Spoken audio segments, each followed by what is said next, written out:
Smart మీటర్లు రద్దు చేయండి సిపిఎం. ఈరోజు గొలుగొండ మండలంలో సిపిఎం మండల కమిటీ సమావేశం సాపిరెడ్డి నారాయణమూర్తి అధ్యక్షతన జరిగింది.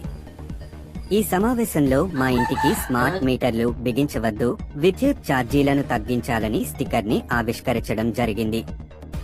ఈ సందర్భంగా సిపిఎం జిల్లా కమిటీ సభ్యులు అడిగర్ల రాజు మాట్లాడుతూ రాష్ట్ర ప్రభుత్వం ఆదాని స్మార్ట్ మీటర్లను బిగించడం వలన రైతులకు, ఎస్సీ, ఎస్టీలకు, కుటీర పరిశ్రమలకు ఇచ్చే రాయితీ ఉండదు.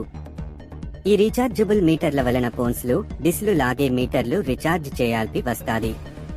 ఇప్పటికే గత కాలంలో వాడిన కరెంట్ కి సర్దుబాటు ఛార్జీల పేరుతో వేల కోట్లు ప్రజలుండి వసూలు చేస్తున్నారు. ఒక మీటర్కి 15,000 ఖరీదు వినియోగదారులుండి 93 నెలలో వసూలు చేస్తారు. ప్రతిపక్షంలో ఉన్నప్పుడు స్మార్ట్ మీటర్లను బద్దలు కొట్టండి అని పిలుపునిచ్చిన టీడీపీ నేడు ఈ మీటర్లను బిగించడాన్ని సిపిఎం వ్యతిరేకిస్తుంది. కావున ప్రజలు ఈ స్మార్ట్ మీటర్లు బిగించడాన్ని వ్యతిరేకించాలని సిపిఎం కోరుతుంది. ఈ కార్యక్రమంలో శివ, లక్ష్మణ్, జోగిరాజు, బెన్నేష్, భూషణం పాల్గొన్నారు. ఈరోజు సిపిఎం పార్టీ గొలుగొండ మండల కమిటీ సమావేశంలో స్మార్ట్ మీటర్లు వద్దు, విద్యుత్ భారాల ఛార్జీలు తగ్గించాలని పోస్టర్ ఆవిష్కరణ జరిగింది.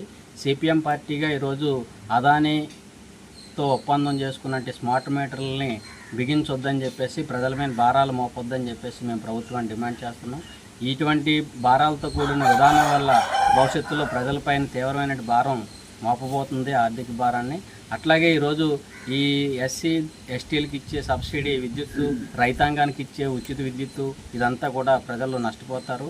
భవిష్యత్తు కాలంలో ఈ రీఛార్జబుల్ మీటర్లు కరెంటు, ఫోను, డిష్ ఎలా రీఛార్జ్ చేసుకుంటామో అలా రీఛార్జ్ చేసుకుంటేనే ఇంటికి కరెంట్ వస్తుంది, లేకపోతే కరెంట్ వచ్చే పరిస్థితి ఉండదు. ఆ రకంగా ప్రజల్ని నష్టం చేసే పరిస్థితి ఉంది. అలాగే ఇది పీక్ ఆఫ్ ది డే అని చెప్పేసి రోజులో అత్యవసరమైన కాలంలో కరెంటుకి, మిగతా కాలాన్ని కరెంటుకి ఛార్జీలు వేరియేషన్ ఉంటుంది. ఇప్పటికే ప్రజలపైన సబ్సిడీలు, రకరకాల విద్యుత్ కొనుగోలు ఛార్జీలు, సర్దుబాటు ఛార్జీల పేరుతో భారం మోపుతున్నారు. కనీసం ఒక బల్బు, ఒక ఫ్యాన్ ఉన్న ఇంటికే ఈరోజు 200-300 రూపాయలు కరెంటు బిల్లు వస్తున్న పరిస్థితిలో ఉంది. మరి పూర్తిగా ప్రైవేటు వ్యవస్థకపోతే ఇది ఎటువంటి భారం మోపుతుంది అనేది అర్థం చేసుకోవాలి. అందుకోసం ప్రజలు ఈ విధానాన్ని అర్థం చేసుకొని వ్యతిరేకించాలని, భవిష్యత్తు ఉద్యమాలు కలిసి రావాలని చెప్పేసి మేము కోరుతున్నాం. ప్రభుత్వం ఈ నిర్ణయాన్ని వెనక్కి తీసుకోకపోతే మాత్రం మరో కరెంటు ఉద్యమానికి సిపిఎం పార్టీ సిద్ధం కాబోతుందని చెప్పేసి హెచ్చరిస్తున్నాం.